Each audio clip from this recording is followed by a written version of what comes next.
Hi everyone, here we've got Listo SP50 and let me share with you how to enable Google Backup on this device. So first of all we have to enter the settings, and now let's scroll down to the very bottom and tap on System. Here we've got the backup option, so let's tap on it. And as you can see, fortunately in my case this option is turned on, so I can freely tap on account. If in your case this option will be turned off, just like here, you won't be able to even add the account. So first of all just tap on the switcher, and now let's tap on it. Make sure that you've got the internet connection because it is required for this operation. And from this step we can either create a new backup account if you do not have your own yet, or simply type your email or phone. So let me do it. And I've got it saved, so just tap on next after entering.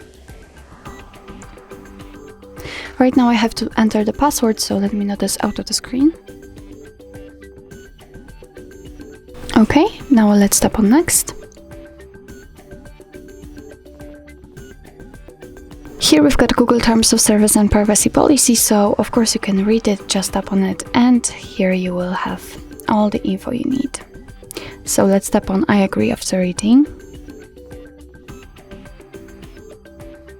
Here we've got the shortcut of backup and storage info, so just tap on accept. And as you can see here, we've got actually listed all the things which have been mentioned before in the previous step. Here we've got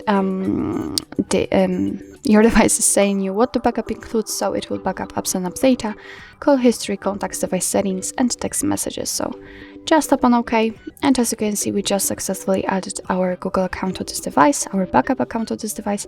So from now on, all the content will be stored on your Google Drive.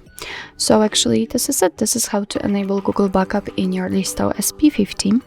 Thank you so much for watching. I hope that this video was helpful, and if it was, please hit the subscribe button and leave the thumbs up.